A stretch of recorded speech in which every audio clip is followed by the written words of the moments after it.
We're so vain. This episode may be about you.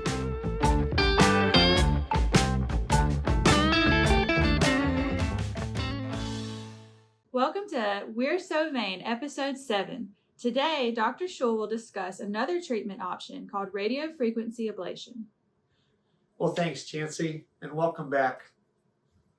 We started talking about treatments for saphenous veins in episode 5 and then broke in episode 6 to bring more awareness of the complications related to just having varicose veins.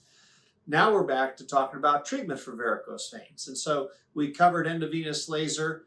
Last treatment, we talked that it was the standard of care and really changed the direction of healthcare for lower extremities. And today I'm going to talk about radiofrequency.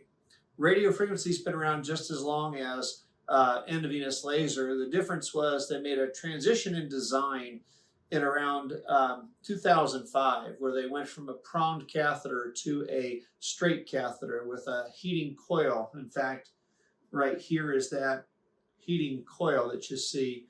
Radiofrequency develops its thermal injury from direct contact. And so the beauty of radiofrequency is that we've got a device that we can see the feedback from that device as we're treating a patient to make sure that we get a full thickness injury to that vein wall. To describe that procedure again, we're talking about anything that's a long straight vein. The great saphenous, as you recall, runs along the inseam.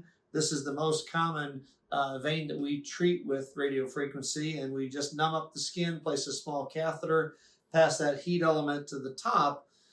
Of course, there's no heat felt with that. And then we do the local anesthesia like we did with laser, where we infuse that anesthesia to create a cylinder where the vein's in the middle, but we're protecting skin and muscle. Once that's delivered to the top, then with ultrasound guidance, we affirm where the position of the tip is, and we begin to use 20-second cycles where the heat is delivered right to this coil. And as I said before, we can use multiple cycles each segment until we get the feedback from the device, again, to make sure that we've got a full thickness injury.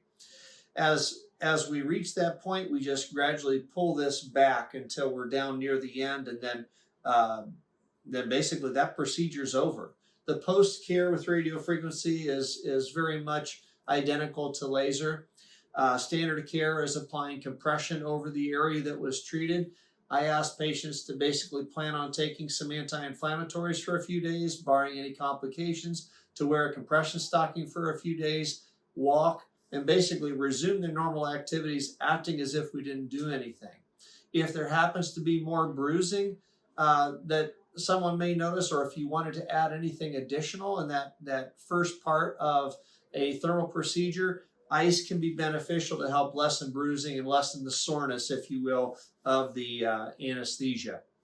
Well, that's radiofrequency. Our next session, we're going to be talking about venous seal, a novel technique, another technique that we use to treat long straight veins. I hope you found this helpful. Until next time, thank you very much.